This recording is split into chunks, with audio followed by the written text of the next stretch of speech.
We got our trusty little darkling dog with us today. Are you gonna lay down for us? Sorry, everyone. It's hard to tell a 120-pound dog what to do. Anyways, today I'm going to be reviewing The Twisted Ones, sorry for the glossy cover, by Kingfisher. Hi, are we having number 2? Want to see the camera? I have 2 big dogs.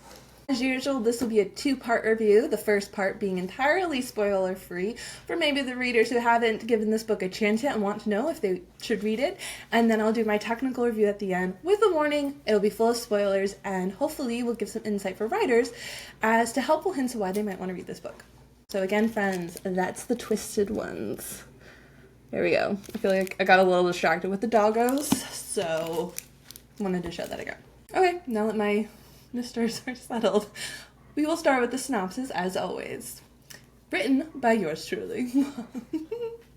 With her dad in his 80s and her grandmother gone, Mouse has been tasked with clearing out her grandmother's old house. A house her grandmother hasn't lived in since she was put into a nursing home. Mouse isn't ready for the mess that greets her. Turns out her grandmother was a hoarder. As the long days of cleaning stretch on, Mouse stumbles on an old journal. The stories are weird. The writer keeps referencing seeing things in the woods, how he twisted himself like the Twisted Ones. It all feels like a farce until Mouse begins to hear noises at night. Her dog barks at the window, and she stumbles on a gruesome dead deer in the woods.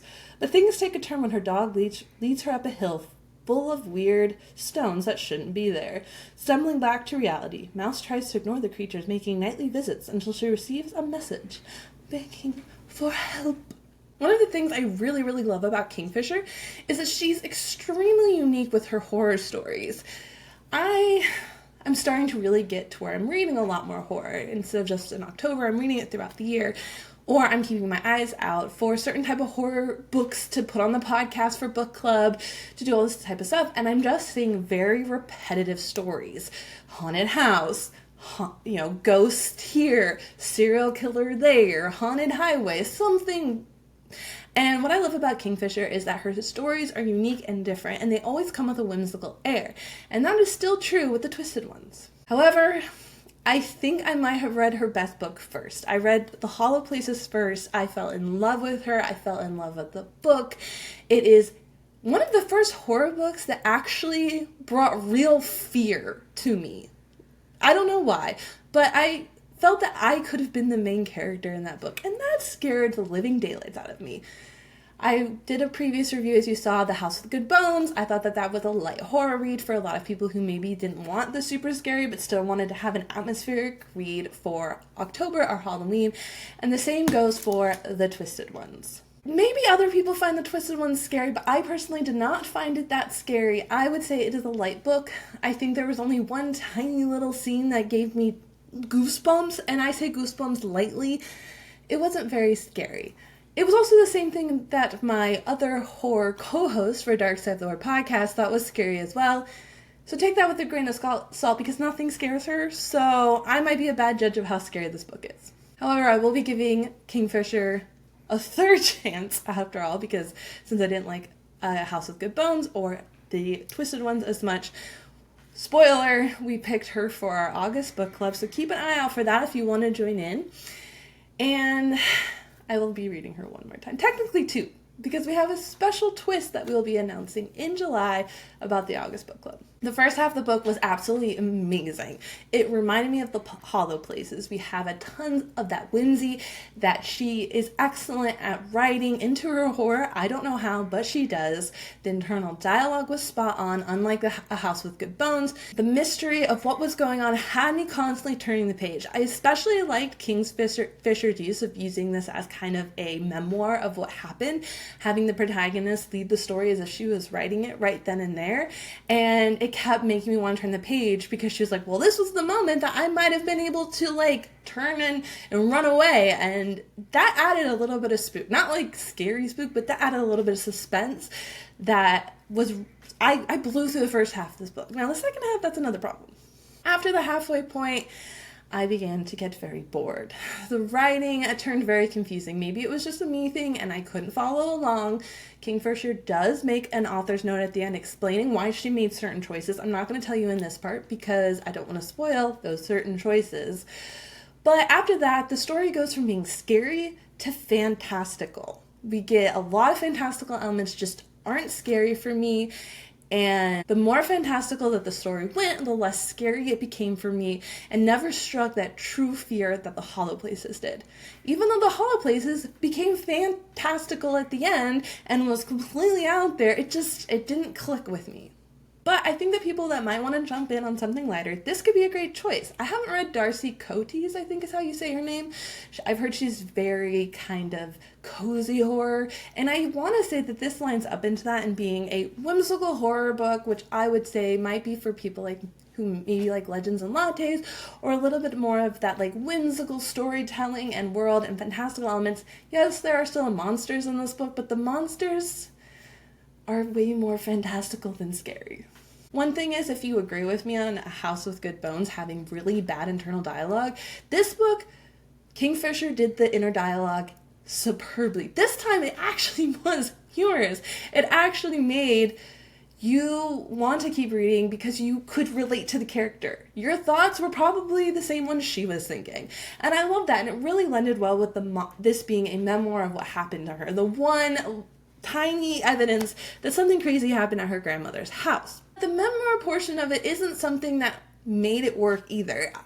Honestly, halfway through reading the book, I didn't even remember that this was a memoir. She kind of drops off at the comparisons of like, this was the point, I could turn around, this was the point, I'm being an idiot. So that wasn't what made the internal monologue work. It just worked this time.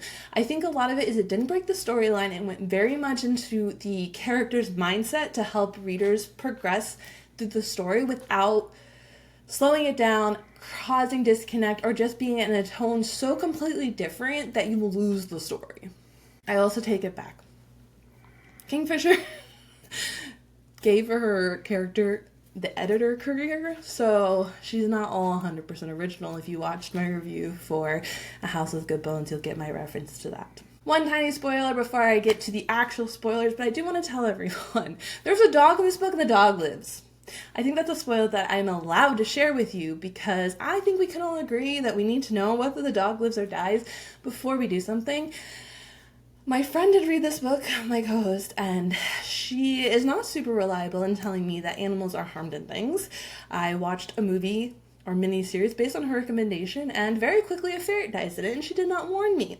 So she did not make a mention in the Twisted Ones about whether or not the dog would live. So I'm sitting on the edge of my seat going, what the fuck, what the fuck, what the fuck? Is the dog gonna live? Like, oh my god, there's this one scene you'll know when you get there, you're gonna lose your shit. But I'm gonna spoil it all for you guys, the dog is fine. So if you're looking for some more light horror, if you want something that's comedic, a little bit more whimsical, if you like the idea of some monsters, and you like the premise of her going to her grandmother's house, and no, this is not a haunted house, okay? This is not a haunted house story. And you want something that's different than all the veins of horror novels that are coming out there, also check out Schroeder's Court. That is a really good, different type of horror book that's a little bit scary in this one. Anywho, but if you want something that's more interesting than typical storyline, then come on, give Twisted Ones a try. I still think it was worth the read. I'm still happy that I read it. I still like Kingfisher. The first half was superb. Second half, not so much. But hope you enjoy, and click away now unless you want spoilers to learn some techniques of the writing trade. Alright, so the real truth of why this book lost me is that when we get to the manuscript. So we have Mouse find her step-grandfather's journal, and from there she's trying to find this green book / manuscript because he makes mention that he rewrote the book. And that is very interesting. Go look at the author's note. You will see why Kingfisher chose to write the manuscript in the way that she did. I can appreciate her sticking to realistic scenario of what a rewritten manuscript from someone's memory would actually look like. But in doing so, reading the manuscript was extremely confusing, and I wouldn't have minded if she had made it a little less realistic and a little bit more understandable what was going on. Now, honestly, the manuscript in the books slowed the story down. To me, it felt that there was no reference. It looked like it wanted to be the explanation as to why everything was happening, but instead it was a confusing mess. A complete confusing mess. I don't even remember a single thing I read from that portion because I could not follow along at all. And it wasn't scary. If that's what the point was, is that there was this girl who went through this experience with the extremely pale person and got pregnant and all this stuff. None of it was scary. I didn't understand what was going on. So when it came to the end of the book and I wanted an explanation as to why these things were happening, because we do get a small explanation in the hollow places, enough that left me feeling that I can live with that explanation, there was no explanation for me as to why there were these weird creatures being created, why there was this alternate dimension, why the people, who were the people? Are we referring to these like aliens? I don't know. And writers, it's still dumping information. Whether or not the reader understood what was being said, what she did was dumping of information, and I hate that, especially when it comes to horror books. I feel like this is a trope that's used so much as the end of the book having the singular dump of information. Take it with Hyde. They find a diary, they find pictures, here's the dump of why everything's happening in this theme park.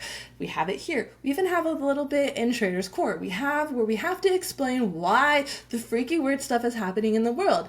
And she does this with the manuscript, and let's be better. I don't think that's a good use of writing. I think it slows the story down, and especially in this case where it was confusing, and I did not see how this one girl's story related to what Mouse was going through. No, let's not do that. Let's try to, weed it in a little bit more. I get if there's a tiny explanation at the end. The bad guy sits there, this is how I plotted killing the spy. Fine, you can have a little bit, but let's not have this page after page after page of a written manuscript. Maybe the second half of the book was just me not being able to have my imagination keep up with what Kingfisher was throwing at me. Because, okay, we have the manuscript. That was the first major disconnect in the book. Then I felt that Kingfisher lost the whimsy. She lost that writing that I felt in the first half of the book. Okay, so there's a second disconnect. And then she wanted to go and throw in a ton of fantastical elements when Mouse enters the portal to another dimension, or the thicket to the hill, however you want to call it. There was so much for my brain to process that it could not process any more of what was happening. And I felt that I was just turning the page, being like, okay, when is this over? When are we leaving this world? Because I can't keep up. It was too much. Even though we had been to the hill before and I knew what to expect, between the swirling images and the built creatures and the girl and the town that did not look like a town and the hive's nest and all this stuff, nothing. The Hollow Places did it really well because we went there at the beginning of the book and spent a lot of time describing the things. Also led into the spook factor of it all, but in this one we don't get that. We're just throwing it at the end, and it was too much. But one of the things that Kingfisher is so fucking good at are her characters. This cast of characters is phenomenal. I mean, we have the neighbors, we have her grandmother, we have her, the dog, her dad, her aunt. Everyone has a distinct, in-depth backstory, and they all feel like the main character. This is key to writing, is being able to build a rich character set with entire backstories of who they are, and being able to present that on the page without dragging the story down at all. I know that this has been something that has been talked about a lot with the editing that I've been involved in recently, is that people want this really long backstory about characters that only need to be mentioned for a minute. And if you look at this book, look at her dad and her aunt specifically, even look at the older male neighbor. We get one-line descriptions of these people, but honestly, it's enough. We don't need a whole backstory of why her aunt knows about the trees and the bugs. I believe she's a biologist of some kind. We don't need to know really anything other than her dad's 80 years old. He's probably retired. Let's use our reading comprehension here. An 80-year-old man is probably retired. He's probably getting slower in his life. She references that he has a cough. I mean, that's about all we need to know. Okay, we don't need backstories. But the way that she delivers the character's information is so well done and gives a complete picture of everyone. And, okay, so we get the complete picture, but she also makes a hilarious cast of characters. The neighbors, the woman that goes with her in the second half of the book and goes with her to the other land, phenomenal. Goals when I am older. Goals. This is exactly who I want to be. I want to be her. I want my colors to be weird, but somehow work on me and no one else can fucking pull it off because I am the bomb, okay? And I got this all from someone who wasn't the lead in the story. And yes, you can write a book with a dog, a horror book with a dog, and not kill the dog. Let's note, we can kill all the people in the world. but not one animal should be harmed in the making of a horror book. Also, I am not alone in the world anymore. I am happy and excited because I have found someone else who does not like Lovecraft. At least that is what I'm taking away from the author's note. Kingfisher does not like Lovecraft, and I guess you would consider him whimsical horror as well.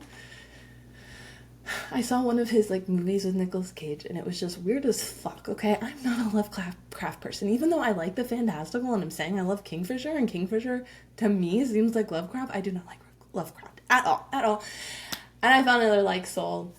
Sorry, friends, if you're a Lovecraft person, it's just not my alley at all. Last comment as to why I was struggling with the book is the fact that we don't really get a final description. Suddenly, they run away, the one girl dies that was already in the world, and now they can just happily, exist in this world without anything happening. She might make a nod partway through about, oh, what if another portal opens up, blah, blah, blah. I wanted more. I wanted more of a description. I wanted to understand why they were able to get away and be perfectly fine, but we didn't get that, so I'm just gonna, imagine that she's fine. She does make a nod at how she can't tell anyone about what happened because she will be thought of as crazy. And I think that is a very, maybe more fantastical things are happening in this world and we're not knowing them because people will be considered crazy. So, let me tell you about the alien abduction. I'm just kidding. I haven't. But I'm just saying, maybe people keep the fantastical stories to themselves because no one will believe them. Alright friends, thank you so much for listening to this review. I hope it helped you decide whether you should read it or not and gave you some helpful tips on your writing as well. Please make sure to give this video a thumbs up and to subscribe to Dark Side of the Word, where we are not only book reviews, but we also do a podcast. Every Thursday we have an episode. We talk about our writer's journey, as well as host a book club on the last Thursday of the month. But thank you friends. I hope that you can enjoy the twisted ones more than I did, and I hope that you have an amazing reading day.